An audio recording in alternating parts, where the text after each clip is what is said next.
Political pick. Will Donald Trump tap Indiana's governor to run for vice president? Infant lives matter. The cold, callous, calculating nature of some of these procurement organizations. What we're learning about the congressional investigation into the sale of aborted baby body parts. It all started with him. Investigative journalist Daleiden discusses the response this past year to his Planned Parenthood undercover videos. And protecting America.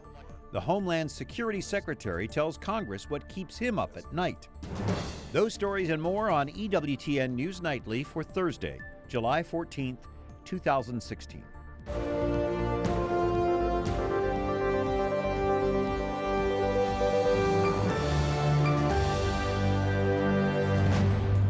Good evening from Washington. Thank you for joining us. I'm Brian Patrick. It looks like a Trump-Pence ticket leading next week's Republican National Convention.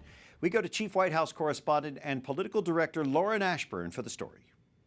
Brian, the Trump campaign is not confirming anyone for vice president, but sources tell me that the 57-year-old evangelical, raised by Irish Catholics, will accept the offer. Many are asking, who is Governor Mike Pence? He's enacted conservative health care reforms and tightened abortion restrictions in Indiana. Before becoming the governor of the Hoosier state, he served in Congress for 12 years.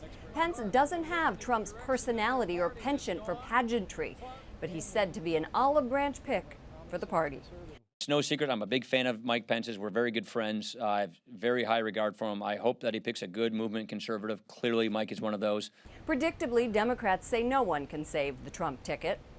I have no comment on Donald Trump's vice presidential candidate. It's not going to help him that much no matter who he picks. Pence came under fire after Indiana passed a law last year protecting Christians from having to participate in gay marriages. Conservatives say the governor watered down the religious liberty bill, caving under national pressure. The official VP announcement will be in New York City tomorrow at 11 a.m. Brian? Thank you, Lauren Ashburn at the White House. Supreme Court Justice Ruth Bader Ginsburg says she regrets her ill-advised public criticism of Donald Trump. Ginsburg says in a statement issued by the court today that judges should avoid commenting on a candidate for public office.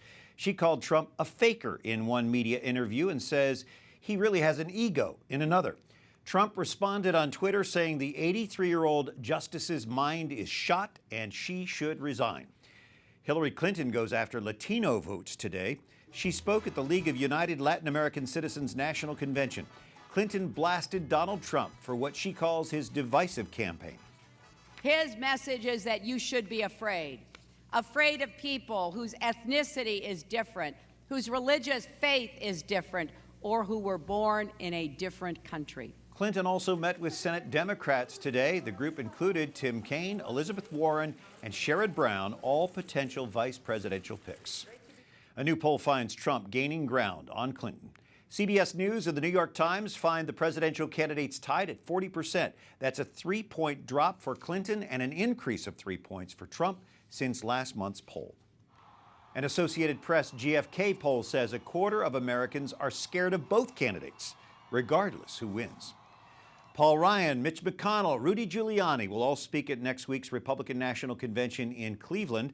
But Heisman-winning quarterback Tim Tebow, an outspoken Christian, is one of the political outsiders brought in to spice up the program.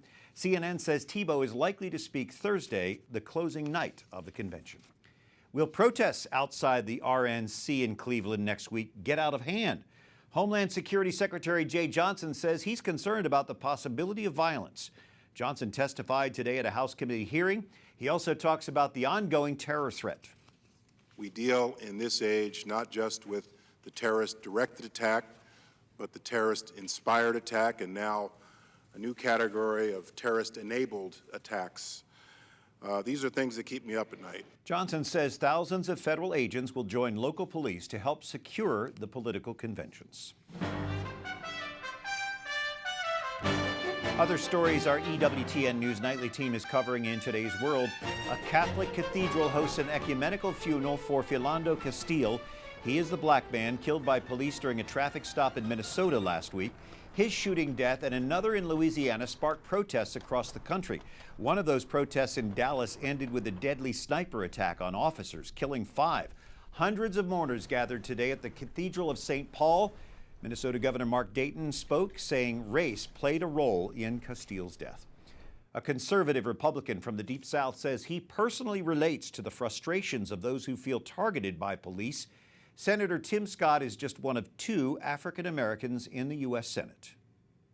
I have felt the anger, the frustration, the sadness, and the humiliation that comes with feeling like you're being targeted for nothing more than being just yourself.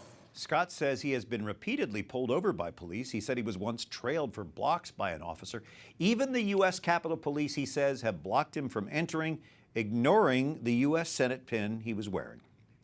Well, lawmakers investigating Planned Parenthood put out their mid-year report today. Jason Calvi is at the Capitol tonight. He's been studying that 88-page report. What does it say, Jason?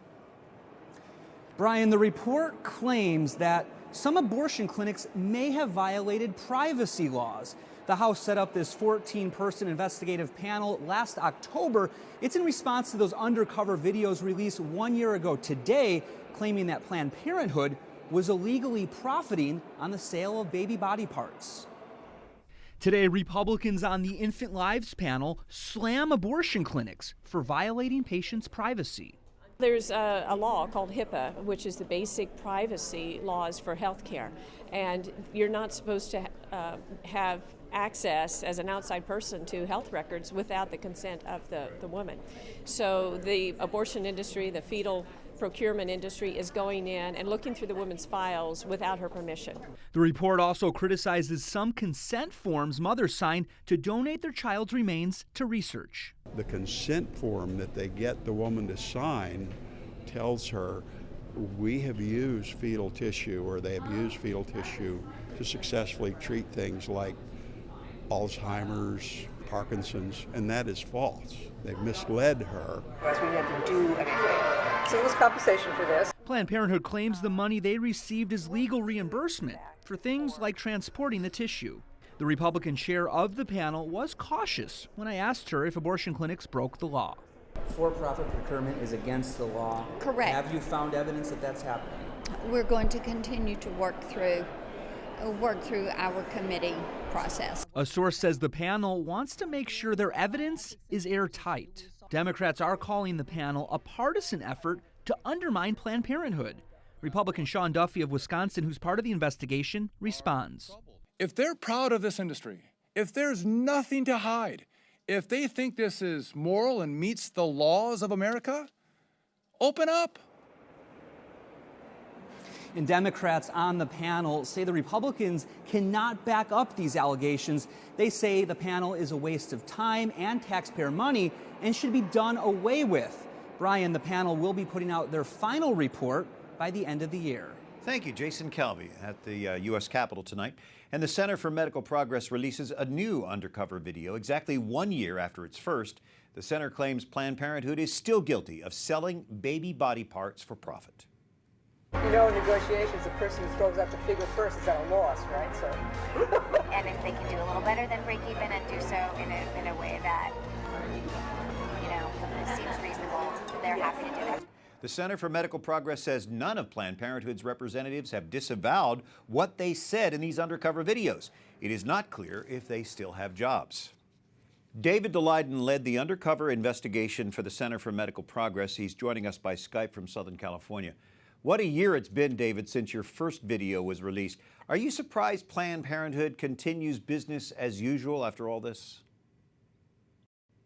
Well, I think a couple of things. First, Planned Parenthood, it's not business as usual for them. There's close to 24 states now that have moved to defund them in the wake of the video revelations, and also their client numbers are down by at least 10%. At the same time, though, it has been a year and we're still waiting for some more serious law enforcement action to happen against them because of their activities with trafficking baby body parts for profit and associated violations. I think it is becoming pretty clear to a lot of people that there's kind of two sets of laws or two standards right now in our country. One for the elite and sort of the progressive popular crowd like Planned Parenthood and Hillary Clinton, and another for the rest of us, and that's a problem. Planned Parenthood does need to be held to the same standard as everybody else. In the interim report from the Congressional Panel on Infant Lives that came out today, we hear that patients are being misled at best, possibly lied to. What do you think based on what your investigation showed? Well, the work that the Select Investigative Panel has been doing is really incredible. They're the only dedicated investigation that's going on right now that actually is properly situated to take a full spectrum look at all of the complex multi-state, interstate issues that are involved with baby parts trafficking. And they're finding that the videos, as horrific as the videos were that CMP taped and released, the videos really only scratched the surface of how deep and how grave the violations are in Planned Parenthood's baby parts program, not just harvesting and selling the body parts for profit, but also lying to the patients, exposing patients' confidential medical information to outside third parties, and ultimately pressuring and potentially coercing patients into giving permission for baby parts harvesting using forms that are straight up fraudulent. So your investigation really got the ball rolling, but you're seeing this panel take it from there? Absolutely. I think that the videos are a big story, and the videos document things that are really serious and shocking to a lot of people. But the work of the panel is showing that this is about way more than just some disturbing videos, as disturbing as they are. This is about an entire multi-year scheme between Planned Parenthood and their business partners like STEM Express and Advanced Bioscience Resources to turn women and their unborn children into profit centers. David Daleiden with the Center for Medical Progress joining us by Skype from Irvine, California. David, thank you. Thank you. Coming up, a key vote in Congress, the next step for the Conscience Protection Act. And she leads one of our closest allies, what you may not know about the new British Prime Minister.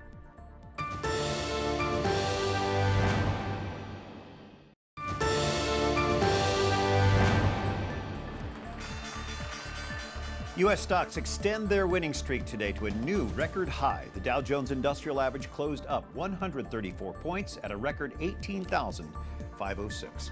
Thanks for joining us this Thursday evening. I'm Brian Patrick. The Conscience Protection Act now goes to the Senate after passing the House last night 245 to 182.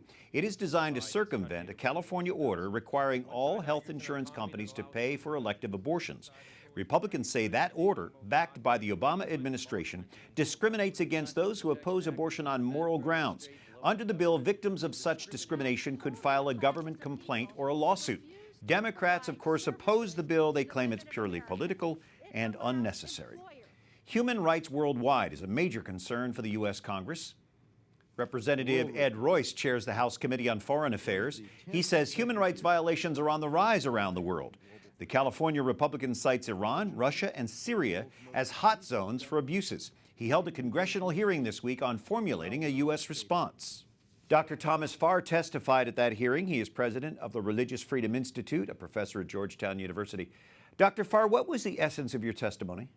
Well, Brian, I told the committee that I thought we have a crisis in religious freedom around the world, a great humanitarian catastrophe that consists of 75% of the world's population living in countries where there is no religious freedom.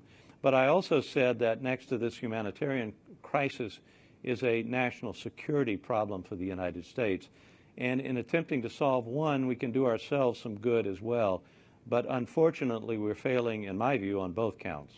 How do you see this as a national security problem for us here in America? Christians, as we all know, are being brutalized, as well as Yazidis and other religious minorities, by ISIS. They have now, for 2 years, been those that have survived the torture and the rape and the killing have been living in terrible conditions, most of them in caravans and other places in the KRG in Kurdistan. If we allow these people to be chased out of that country, these Christians and others, if they are either killed or are forced to flee, with them flees any chance of pluralism. And with pluralism goes any chance of stability in that region. So what has to change in American foreign policy to address that? We have to get serious about promoting religious freedom. Religious freedom is about minorities, but it's also about putting limits on the powers of the majority. When I say pluralism, I mean religious pluralism. That's another way of getting at religious freedom in Iraq and Syria. So we have a policy we have had for almost 20 years of advancing religious freedom in our foreign policy. It has had absolutely no relationship to our national security policy. So when we get all of our interagency guys together to think about what we're going to do about ISIS and the next steps after ISIS is defeated militarily, we had better have religious freedom as part of our thinking, as part of our strategic thinking. It will limit the powers of the Muslims who are in the region, but it will also give them the advantage of stability in their own lives. It will provide them the opportunity for economic growth, but most important, religious freedom will undermine the prospects that a future ISIS will develop. This is a problem of Islamist extremism, and religious freedom can help us eliminate that. That's what we're not doing, and it's terribly short-sighted, not only for those people in the region, not only for the Christians in the region, but for our own children and our own grandchildren. Dr. Thomas Farr, president of the Religious Freedom Institute, thank you for joining us. Thank you. And we're learning more about Britain's new prime minister tonight. Theresa May is the daughter of an Anglican vicar. He died in a car accident a year after she was married. May rarely speaks of that tragedy. She worked her way up the Conservative Party ranks, but wasn't well known internationally until now. May succeeds David Cameron, who resigned after Britons voted to leave the European Union. Up next, daily struggle. Food and medical shortages threaten the lives of Venezuela's most vulnerable. And ancient attraction reopens. We take you to a Roman prison with direct apostolic ties.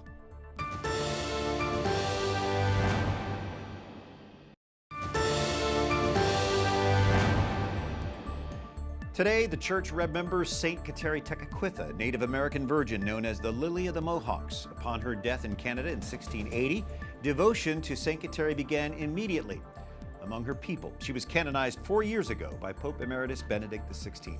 Thanks for joining us on this 14th of July. I'm Brian Patrick.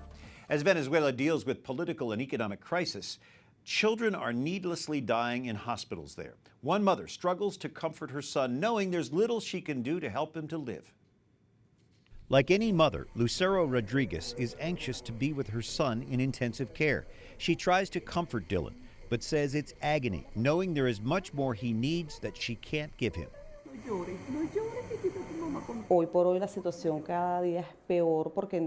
At this point, things are getting worse and worse. We can't get medical supplies for the baby. We can't even find the formula he needs to grow. Now we're making sacrifices. I've been in this hospital for 15 days and I've witnessed how children are dying every day. Doctors say that's a real risk for Dylan. He has cystic fibrosis. It damages the lungs and digestive system. Right now, the medical team works hard to expunge dangerous mucus.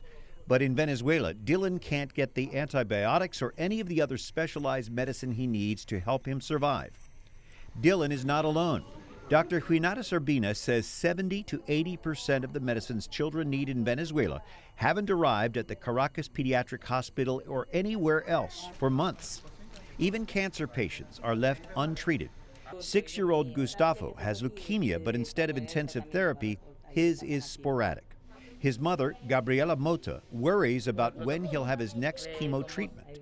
She's already seen 4 children die without it. No sé de quién sea la culpa.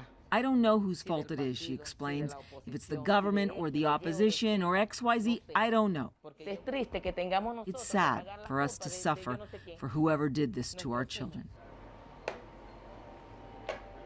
The ICU has leaks and mold. The conditions are terrible. 4 years after a fire, this wing hasn't even been rebuilt.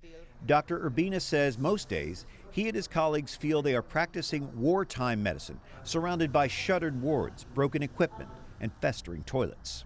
We have to deal with that because we love our children, we love our hospital, we love Venezuela, and even though this you are looking at, we have to work. Parents carry on too. It's an intimate moment as Lucero showers Dylan with all the love she can, burdened by a growing sense of despair. They certainly need our prayers.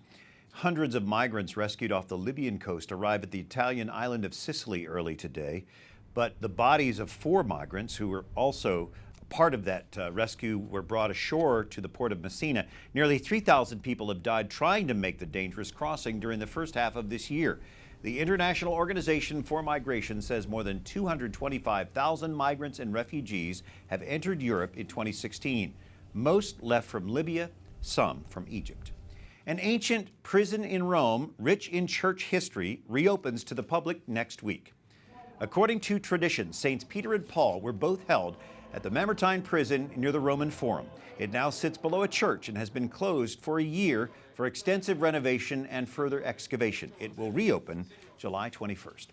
2 Americans are appointed by Pope Francis this week as part of his overhaul of the Vatican media operations.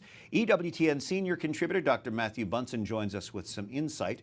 Father Federico Lombardi is leaving, and why does the Pope pick an English-speaking American layman to take that important position? Well, for all of the reasons you've just enumerated. Greg Burke is one of the most seasoned journalists currently in the orbit of Vatican communications. Not only did he work in secular media with Time magazine and, of course, Fox News, he worked with the National Catholic Register. So he's somebody who's going to be able to bridge two very different worlds. But the other thing, too, is that since 2012, he has functioned as one of the Vatican's key people for strategic communications planning. And in that function, he's had a lot of crisis management. So he's going to be bringing a sea change, I think, to a lot of the way that the Vatican approaches stories, especially in the age of Pope Francis, getting ahead of stories and helping to really guide the message in what is now a vital media environment. That's really important, getting ahead of stories, because there's so much reaction now to the things that Pope Francis said. This is not an easy man to speak for. Is Burke up to this challenge? Very much so. As I was saying, he's incredibly seasoned, but he's also respected by every side. He's worked with a lot of the left-leaning journalists and a lot of the communications outlets. He's also worked with, obviously, conservative media. So he's respected and trusted by both. And in that sense, he's going to have a really key role to play. Now, his deputy is the first woman in that post. She kind of downplays that. Yeah. But isn't that significant? It is. Paloma Garcia Ovarero is only 40 years old. She's a young woman, which I think the optics of that are important to consider. She's talented. She's worked in media in the Vatican. She was plucked from the Vatican press corps. But she also brings, like Burke does, a great awareness of modern media, of the digital side, of social media. Burke, for example, tweets very aggressively. Paloma, for her part, speaks Chinese. So there's a sense of anticipation, of understanding where media is going today. She also speaks English and obviously Spanish. And Italian. Yeah, and Italian too. Okay. So tell us about Kim Daniels. She was tapped to be kind of an advisor to this whole movement. Right. She's been appointed a member, a consultant to the new Secretariat for Communications that was just established, part of the ongoing reforms by Pope Francis. Like Paloma, like Burke, she's a layperson. She brings extensive experience in the field of communications. She's an attorney. One of her areas of expertise is religious liberty, as well as a pro-life cause. She's worked extensively with the United States Conference of Catholic Bishops and was one of the starting members of Voices, Catholic Voices, this outfit that trains people in Catholic media how to deal with the secular media. So the common thread that we're seeing here is, how do you deal with a sometimes aggressive, sometimes misrepresenting secular media, but in a constructive way that can really guide your stories to the truth, to the evangelizing reality of the Catholic faith in the modern world. Dr. Matthew Bunsen, finally, tell us a little bit about St. Kateri Tekakwitha on her feast day today, a very young saint. Very young saint. She was canonized 4 years ago, almost to the day. And what's remarkable about Kateri is that she was a saint who came out of the Christian faith, but was a Christian for only 4 years. Amazing. Yeah. St. Kateri, pray for us. Dr. Matthew Bunsen, thanks for joining us. Amen. And thank you for joining us for the EWTN News Nightly team. I'm Brian Patrick. Good night. God bless.